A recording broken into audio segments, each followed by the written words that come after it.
Hello viewers, this is Draleku Milsome with a mini lecture. I would like to introduce you to what Sir Isaac Newton has done. The gentleman that you can see, whose image is here, is called Sir Isaac Newton. Sir Isaac Newton did a lot of work in physics and mathematics, but in particular I would like to look at two areas. The first one is developing the law of gravitation, and the second one is developing the three laws of motion. In this particular mini lecture, I'm going to look at developing the three laws of motion, which we call Newton's laws of motion. The objectives are as follows. First, you'll be expected to state Newton's laws of motion, and the second one is to be able to explain the applications of Newton's laws of motion in real life. Now, let's look at Newton's first law of motion. What is this law all about?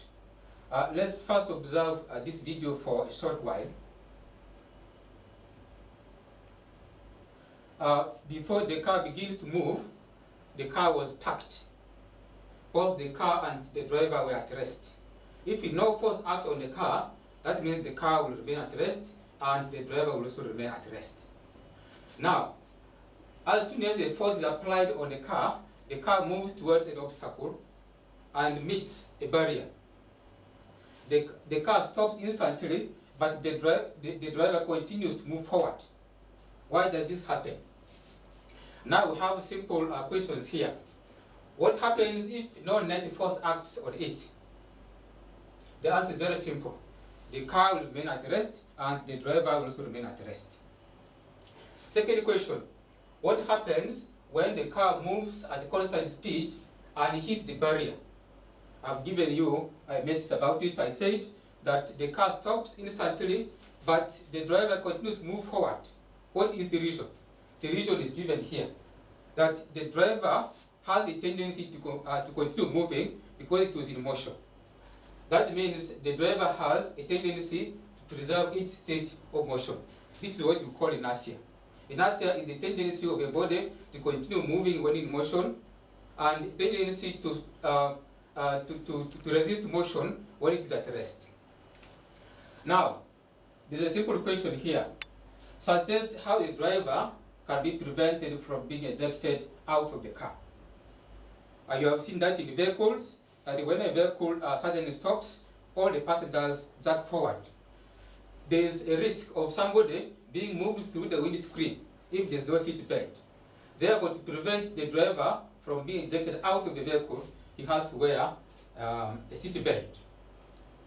Now, the statement of Newton's first law is as follows.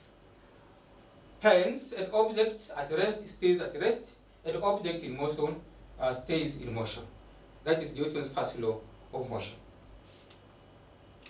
Now, let's look at Newton's second law of motion.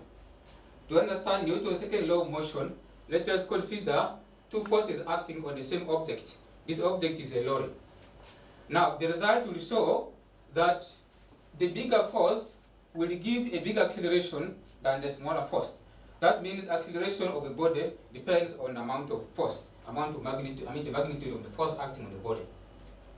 So in terms of momentum, we can say that the rate of change of momentum of a body is proportional to the applied force and takes place in the direction of the force.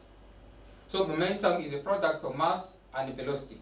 So the rate of change of momentum means force. So Newton gives us a relation between force, mass, and acceleration. Now applying Newton's second law of motion. What you see here is a cricket player.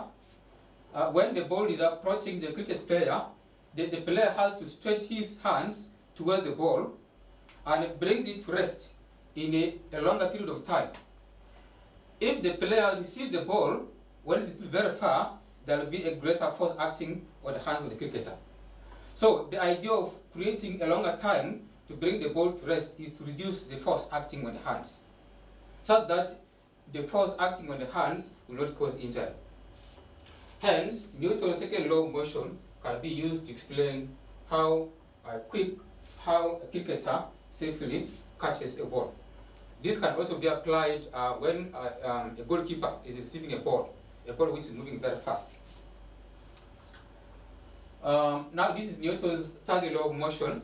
Let us look at a balloon which is filled with air. When the balloon is opened, the air will escape at a very high speed.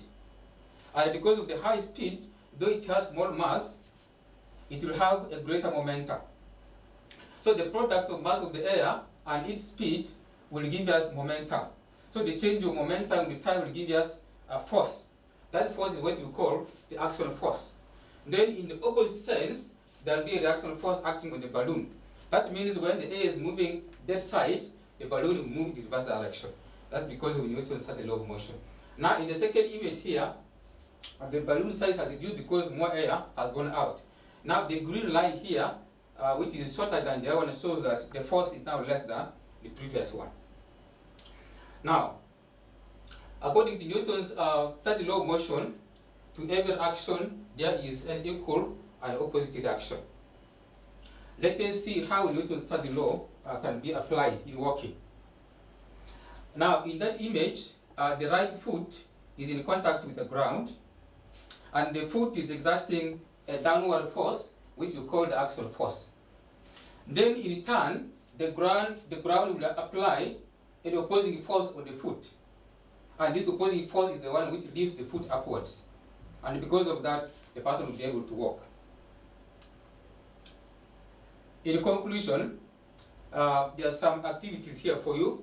The first one is explain how Newton's third law of motion is applied in rowing a boat. The second one is that a person wearing a seat belt is not hurt when a vehicle he is traveling in stops suddenly. Why? Our next lecture will be on mathematical treatment of Newton's laws of motion. Thank you.